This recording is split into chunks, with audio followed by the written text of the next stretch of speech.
Hey, what's happening, everybody out there in the XRP community? Thanks for coming back to Investment Perspectives. I just wanted to touch base with you guys because we had the G20 summit. I think it was the 30th and through the 1st, or maybe the 2nd, I can't remember. But at any rate, we've been waiting to see if there was any signaling or any kind of statements or something that could let us know kind of where they're at in motion with cryptos, right? And we knew that going into the summit, one of the main topics were directly related to cryptos and how they would regulate those and globally. Okay.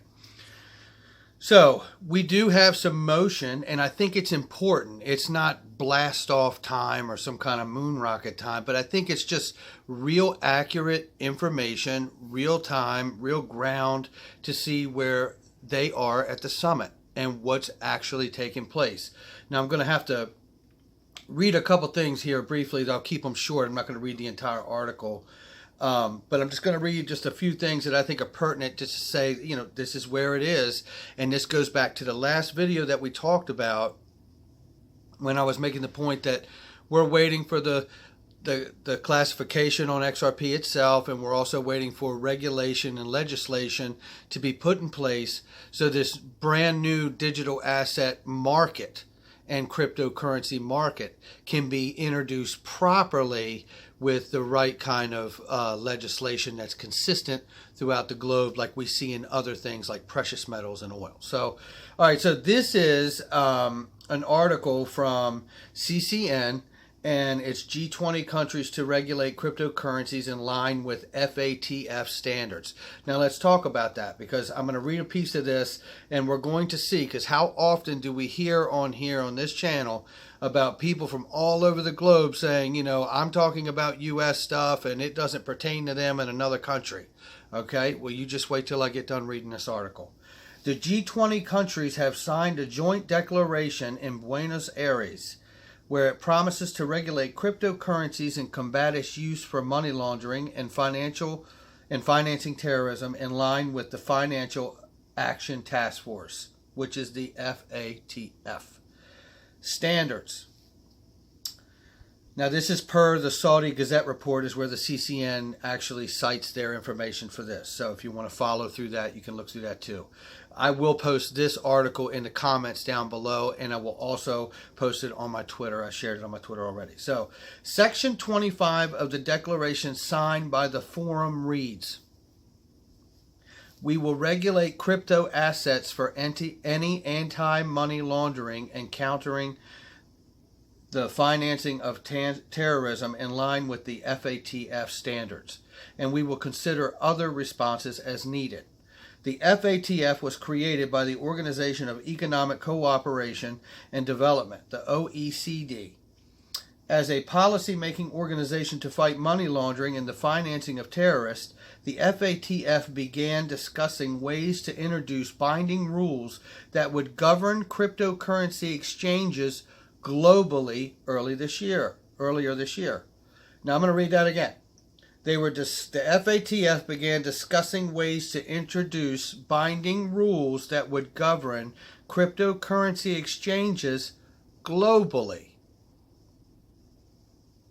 We're now done with all of this talk about, well, your country has the SEC, it doesn't tell my country what to do, because the FATF is telling everybody what the hell's going on. They just decided all of that right here this past weekend. So it's no longer my opinion or anybody else's opinion. This is what took place at the G20 summit. And it's very important to realize that that's concrete, that just happened, right? Because I want to discuss another thing. I think we've heard other people in the past maybe, or maybe you haven't, talk about it. But I want to take that, and I'm going to just kind of stop it right there. You can go read that whole article. Like I said, I'll post it on Twitter. I'll put it in the comments below. I encourage you to read the entire article. I have, but I just wanted to touch base on that point right there, because we have global compliance, ladies and gentlemen. That's what we have. We have agreed global compliance, and it's open-ended to the tune that they said if they need to consider other responses, they will, right? But at the end of the day, the book has already been written, and then they got blank pages in the back of it. So I want to talk about how this ties into something.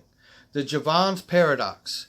Okay, the Jevons Paradox, and if you're not familiar with it, I'm just going to give a quick rundown on it right here. I'm going to read it just so I'm not inaccurate. So in economics, the Jevons Paradox is a progress. It occurs when technological progress or government policy increases the efficiency with which a resource is used, reducing the amount necessary for any one use. But the rate of consumption of that resource rises due to increasing demand. I believe this is exactly what we're watching unfold before our eyes.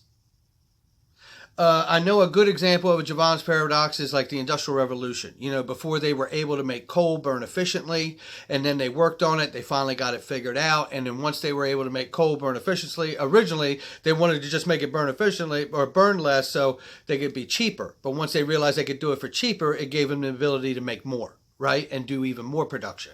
So that's the Jevons Paradox. Or even, I think you could take it like they use an analogy with Ripple, David Schwartz has, and others, with the shipping container industry, right?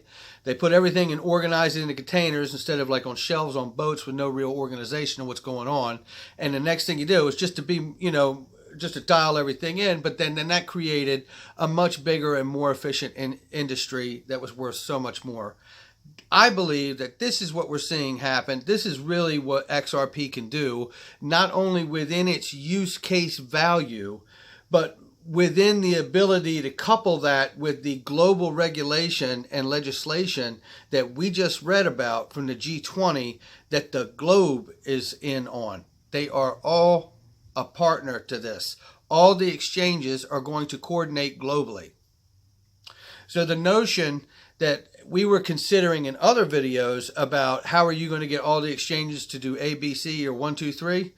Well, with the FATF, that's how. Because I'm pretty sure that is the name of the organization. Yes, the FATF has already created standards that are going to be set up which provide global compliance and the commitment from all exchanges globally. So this is really, to me, like fantastic news, because everything that we're waiting on now is these final, and I called them pins, I think in the last video, word was escaping, but cornerstones or keystones, right? These are real keystone legal moments and regulatory moments that are being revealed to us, which I believe probably have been sussed out for a long time, or at least the date on the calendar has been on the book for a long time on the day it's going to be revealed to us, right? But whatever you believe, this is what's taking place. And I think this is very exciting for XRP and all cryptocurrencies. So I'm going to leave it right there. This is a short one today, but I think it's nothing but fantastic news for us, and especially for our XRP community, because I think we all know what's about to take place because of this kind of compliance and global regulation. All right, guys, leave some comments. Hit the like and subscribe button. I'm telling you, the back and forth I have with you guys is just incredible in the comments. I know I say it all the time, but I mean it. And it's great. And this is one of the main reasons I started this channel, that we could have these kind of discussions about our investment and where things are really going. All right, guys, that's it for now. Take care, and I'll talk to you soon. All right, bye.